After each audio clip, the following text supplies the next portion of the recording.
ప్రియ శ్రోతలు, నేటి వాక్య భాగం 2 పేతురు 3వ అధ్యాయం 17-18 వచనాలు. ఇదే ఈ పత్రికలోని చిట్ట చివరి సందేశం. జాగ్రత్తగా వినండి. ప్రియులారా, మీరు ఈ సంగతులు ముందుగా తెలుసుకొని ఉన్నారు గనుక మీరు నీతి విరోధుల తప్పుబోధ వలన తొలగింపబడి మీకు కలిగిన స్థిర మనస్సును విడిచి పడిపోకుండా కాచుకొని ఉండండి. మన ప్రభువును రక్షకుడు అయిన యేసుక్రీస్తు అనుగ్రహించే కృపయందు జ్ఞానమందు అభివృద్ధి పొందండి. ఆయనకు ఇప్పుడు యుగాంతము వరకు మహిమ కలుగునుగాక. ఆమేన్.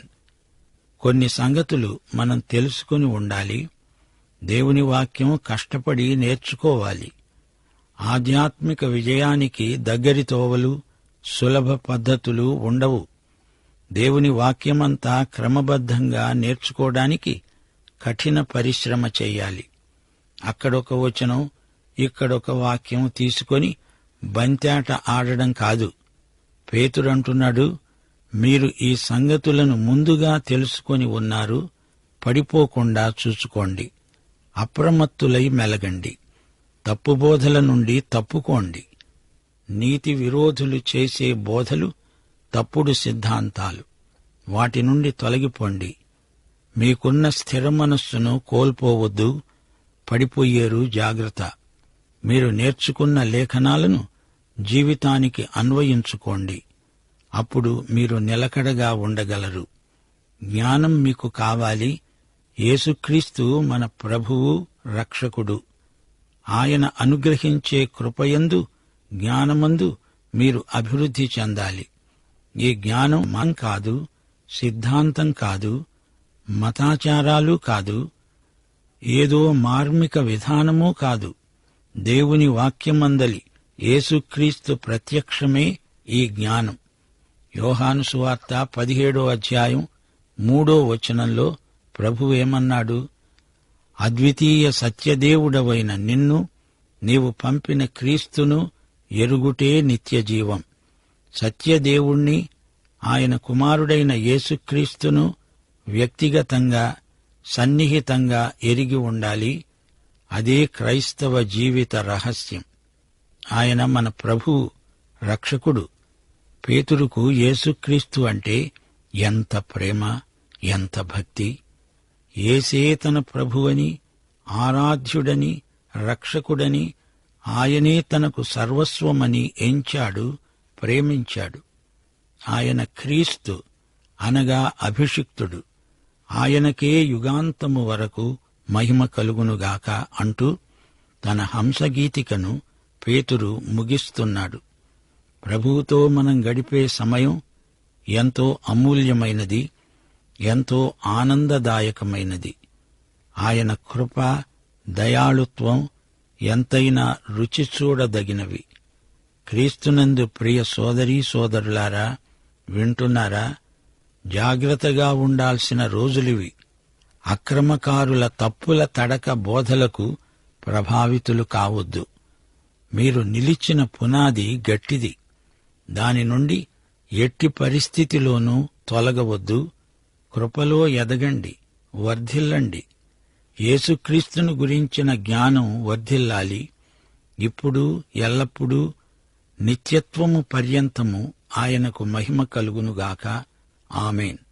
చూచారా శ్రోతలు, పత్రిక ముగింపులో పేతురు చెప్పిన ఈ కొద్ది మాటలు ఎంతో భావగర్భితమైనవి. సంగతులు ముందుగా తెలుసుకొని ఉండడం మంచిది. ముందు జాగ్రత్త మనకెంతో శ్రేయస్కరం. నాకు తెలియదు అని చెబితే సరిపోదు. అజ్ఞానం క్షమించరాని నేరమవుతుంది. సంగతులు ఉండాలి. క్రైస్తవ విశ్వాసి సత్యమార్గమేదో తెలుసుకోవాలి. ఆ మార్గమందు నడుస్తూ ఉండాలి. అపసవ్య మార్గమేదో తెలుసుకొని అందలి అపాయాన్ని గుర్తించి దాని నుండి వైదొలగాలి.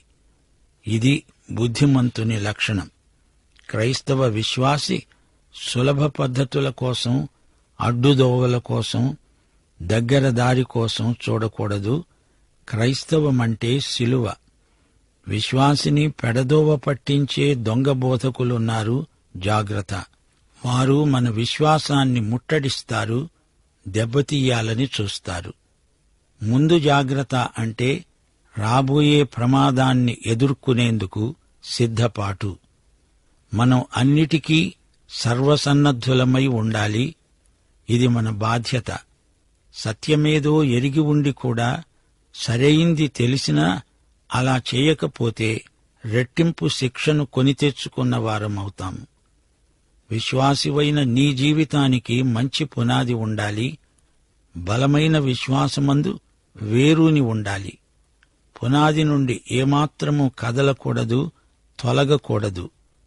విశ్వాసికి ప్రాతిపదిక సూత్రాలు కొన్ని తెలిసి ఉండాలి. ఆధారమేదో దానిపైనే నిలిచి ఉండాలి.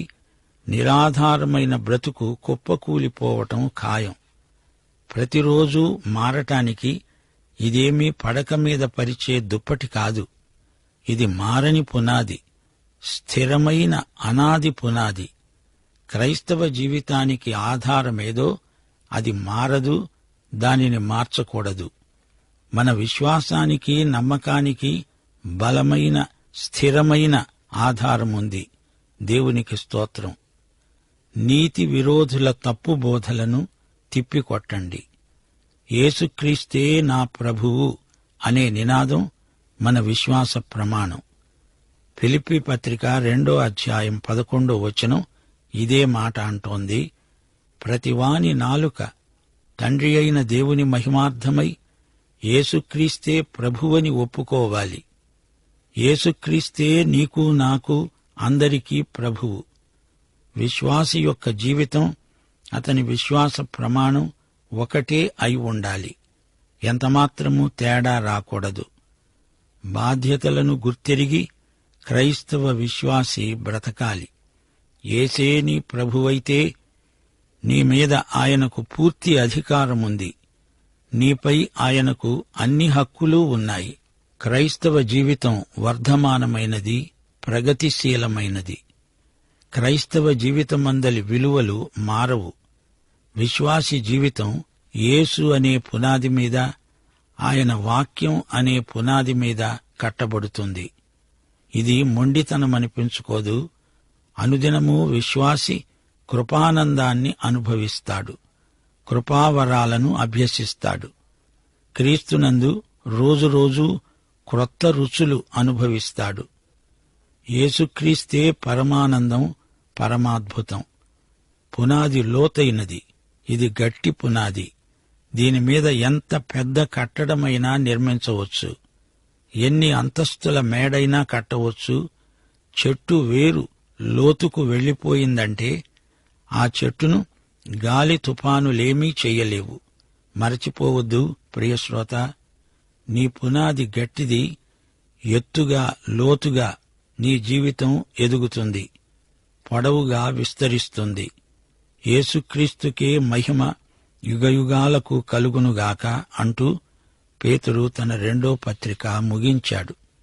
ప్రియశ్రోతలు, ఈ పాఠంతో 2 పేతురు పత్రిక ముగిసింది. గమనించాలి, అక్రమకారుల అలజడిని ఎలా ఎదుర్కోవాలో మనకు నేర్పుతుంది ఈ పత్రిక. లోకమందలి భ్రష్టత్వము నుండి మనము తప్పించుకోవాలి. దేవస్వభావమందు మనము పాలివారము కావాలి. విశ్వాసీ, నీకు పూర్ణ జాగ్రత్త ఉండాలి. దూరదృష్టిని అలవరుచుకోవాలి. నైతిక సౌజన్యాన్ని కనపరచాలి. సహోదర ప్రేమలో క్రైస్తవ సౌశీల్యం పరిపక్వమవుతుంది. దేవుని ప్రవచనాలు ఊహాగానాలు కాదు, కల్పనలు కాదు. లేఖనాలను అపార్థం చేసుకోకూడదు. అలా చేస్తే నాశనం ప్రాప్తిస్తుంది. పోకిరి చేష్టల వల్ల దేవుని సత్యమార్గం దూషణల పాలవుతుంది. ఈ కపట బోధకులు అధిక లోభులు, కల్పనా వాక్యాలు చెబుతారు. వారు మీ వల్ల లాభం సంపాదించుకోవాలని చూస్తారు. లోభత్వమందు సాధకము చేయబడిన హృదయాలు వారివి. బిలాములాంటి బోధకులు బయలుదేరారు. పాతాళలోకమందలి కటిక చీకటి గల బిలం వారికోసమే. పాపం చేసిన దేవదూతలకు కేటాయించబడిన అంధకారములోకి వీరు పడనెట్టబడతారు. పూర్వం శక్తిహీనుల సమూహం మీదికి జలప్రళయం వచ్చింది. సొదొమ గొమొర్రాలు భస్మీపటలమైపోయాయి. వీరు వివేకశూన్యములైన మృగముల వంటివారు, దురాశాపరులు, మలినమైన శరీరపు కోర్కెలు గలవారు, వ్యభిచారులు, స్వేచ్ఛాపరులు, ఎంత పాపానికైనా తెగిస్తారు. వ్యర్థమైన డంబపు మాటలు పలుకుతారు. పట్టపగలు కూడా తమ భోగేచ్ఛలను తీర్చుకునేందుకు ఆరాటపడతారు. భ్రష్టత్వానికి దాసులైన వీరు ఇతరులకు స్వాతంత్ర్యమిస్తామంటూ శుష్క వాగ్దానాలు చేస్తారు. పాపమును మానలేని కన్నులు, అస్థిరమైన మనస్సులు గలవారు, వంచనా శిల్పంలో ఆరితేరినవారు. దేవుడు విడుదల చేసిన వారిని తిరిగి అదే బంధకంలోకి లాగుతారు. కుక్కల్లాగా తమ వాంతినే తిరిగి తింటారు. పందుల్లాగా బురదలో పొర్లాడుతారు. దేవుని కృప వీరి మధ్య దుర్వినియోగమవుతోంది. అవినీతికరమైన, అసభ్యకరమైన జీవితాలు వీరివి. తాము చెడిందిగాక ఇతరులను కూడా చెడగొడతారు. దేవుని వాక్యాన్ని తమకు అనుకూలంగా మలచుకొని వివరిస్తారు. వీరు ప్రభువు రాకడను గురించిన వాగ్దానం ఒట్టిదే అంటూ విశ్వాసులను కలవరపరుస్తారు. బుద్ధిపూర్వకంగా వీరు అబద్ధాలు బోధిస్తారు. రెండో రాకడ అనేదే లేదని దుర్బోధలు చేస్తారు. ఈ లోకం స్థిరమైంది కాదని, పూర్వం జలప్రళయం వచ్చింది, అంతకంటే ఉధృతంగా ఇక అగ్నిప్రళయం రాబోతోందని దేవుడు హెచ్చరిస్తున్నాడు. ప్రజలు పశ్చాత్తప్తులవటానికి దేవుడు తరుణమిస్తున్నాడు. అందుకే ఆయన వెంటనే రాలేదు. ఆలస్యం చెయ్యాలని కాదుగాని ప్రజలు నశించకూడదని దీర్ఘశాంతంతో కనిపెడుతున్నాడు. అగ్నిప్రళయం హఠాత్తుగా ముంచుకొస్తుంది. అంతా పూర్తిగా నాశనమవుతుంది. కొత్త భూమి, కొత్త ఆకాశం రాబోతున్నాయి. అందుకే విశ్వాసులు మనం పరిశుద్ధమైన ప్రవర్తన కలిగి, భక్తి కలిగి జాగ్రత్తగా బ్రతకాలి. ఈ విషయంలో పేతురు, పౌలు ఏకీభవిస్తున్నారు. పౌలు పత్రికలు కఠినమైనవి. విద్యావిహీనులు పౌలు లేఖలను అపార్థం చేసుకుంటారు. క్రైస్తవ విశ్వాసి స్థిరంగా నిలవాలి. కృపలో యేసుక్రీస్తు యొక్క జ్ఞానమందు ఎదగాలి. మొదటి పత్రికలో పేతురు వెలిబుచ్చిన అభిప్రాయాలలో ఏవీ రెండో పత్రికలో కనపడవు. అది ఓ ప్రత్యేకతే.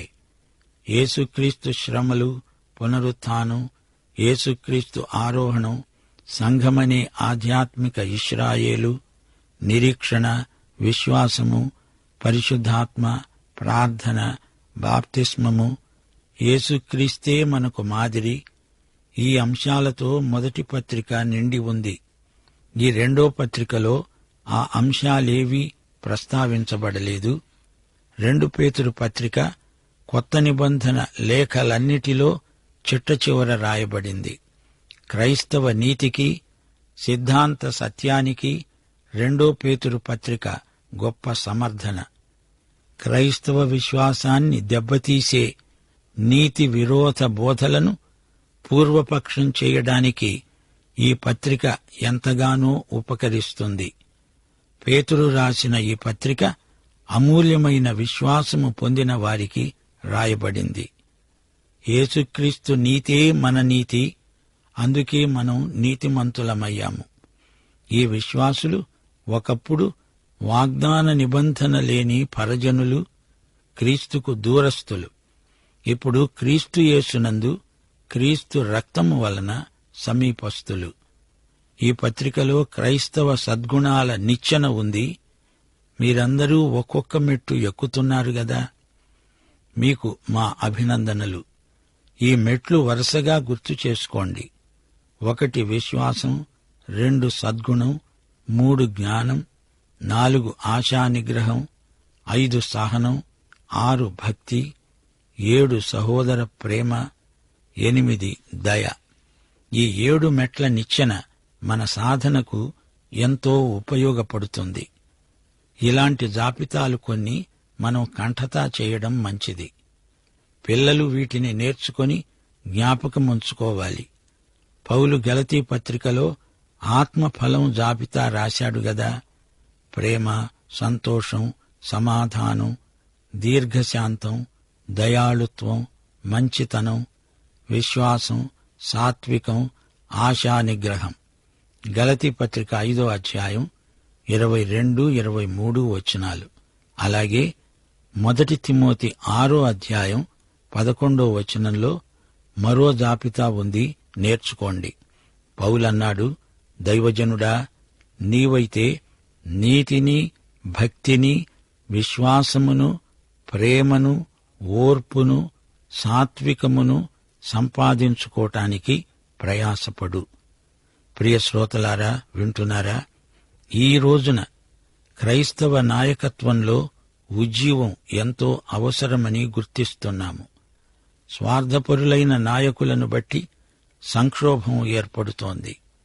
అందరూ తమ కార్యములనే చూచుకుంటున్నారు గాని యేసుక్రీస్తు కార్యములను చూడటం లేదు అన్నాడు భక్త పౌలు.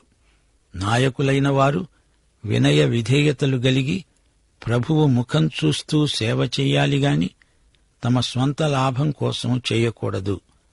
నాయకుడు గర్విష్టి కాకూడదు. గర్వం ఆత్మవంచన. గర్వం మనిషిని క్రమేణా క్రిందికి దిగజారుస్తుంది. దేవునికి వీరు దూరంగా జరిగిపోవటం జరుగుతుంది. యోహాను సువార్త 10వ అధ్యాయంలో కాపరిని గురించి ప్రభువు మాట్లాడుతూ తానే మంచి కాపరిని అన్నాడు. అలాగే సంఘ నాయకులు కూడా కాపరులే. గొర్రెలు సంఘ బిడ్డలు. యేసు ప్రభువు ఈ సందర్భంలో గొప్ప హెచ్చరిక చేశాడు. అన్నాడు, గొర్రెలకు 3 శత్రువులున్నారు, వారిని పసికట్టండి. మొదటి శత్రువు దొంగ, రెండో శత్రువు దోచుకునేవాడు, మూడో శత్రువు జీతగాడు. దొంగ దొంగిలటానికే వస్తాడు. దొంగ రాత్రిపూట వస్తాడు. చీకట్లో తననెవరూ చూడకుండా మరీ వస్తాడు. ఈ దొంగ సైతానే. సంఘనాయకులు అతణ్ణి అనుసరిస్తే ప్రమాదం. ఇక దోచుకునేవాడు తోడేలు. దౌర్జన్యంగా జొరబడతాడు. ఇతరులపై పడి వారిని గాయపరుస్తాడు. వారి ఆస్తిని లాక్కుంటాడు. బలవంతంగా వారి దగ్గర ఉన్నదంతా గుంజుకుంటాడు. ఎవరినైనా ఎక్కడైనా ఎప్పుడైనా మనుషులను బెదిరించి వశపరుచుకుంటాడు. గొర్రెల పట్ల తోడేలులాగా వ్యవహరిస్తాడు. తనకు కావలసింది లాక్కుంటాడు. దొంగ బోధకులు, కాపరులు, నాయకులు తోడేళ్ల వంటి వారే. ఇకపోతే జీతగాడు. ఇతడు జీతం కోసం పనిచేస్తాడు. గొర్రెల మీద శ్రద్ధ ఉండదు. జీతం మీద ఆసక్తి ఎక్కువ. అతడికిది ఉద్యోగం, సేవ కాదు. అతనికి సేవాదర్శనం లేదు. జీతగాడు గొర్రెలను వదిలిపెట్టి కష్టదశలో తోడేలు వచ్చినప్పుడు పారిపోతాడు. జీతమే అతడి జీవితం. సంఘనాయకులు స్వార్థాన్ని వెడనాడాలి. పేతురు గొప్ప నాయకుడు. పేతురు ఒకసారి సీమోను అనే గారడీవానితో అన్నాడు, అపొస్తలుల కార్యములు 8:20 నీవు ద్రవ్యమిచ్చి దేవుని వరము సంపాదించుకుంటానని తలంచుకున్నందున నీ వెండి నీతో కూడా నశించునుగాక. శ్రోతలు, దేవుడిచ్చిన వరం వ్యాపారపు దినుసు కాదు. సేవను అమ్ముకోకూడదు. నాయకుడు డబ్బుకు అమ్ముడుపోకూడదు. నిజాయితీ, ప్రార్థన, విజ్ఞాపన నాయకునికి అమూల్యమైన అర్హతలు, యోగ్యతలు. యేసుక్రీస్తు యొక్క ముఖకాంతిలో సేవ చేసేవారే నాయకులు. పేతురు తన 2వ పత్రికలో ఇదే హెచ్చరిక చేస్తున్నాడు. పాఠం సమాప్తం. ప్రార్థన చేసుకుందాం. పరిశుద్ధుడవైన దేవా, అపొస్తలుడైన పేతురు రాసిన 2 పత్రికలు మీరు మాకు వినిపించారు. పరిశుద్ధాత్మ మమ్ములను సర్వసత్యములోకి నడిపించాడు. దీని కొరకై మీకు మేమెంతో కృతజ్ఞులం. మీ వాక్యము మా హృదయాలలో సంచలనాత్మకమైన ఒక నూతన క్రియ జరిగించున్నట్లు ఆశీర్వదించండి. మీరే మహిమ పొందండి. యేసు నామమున ఆమేన్.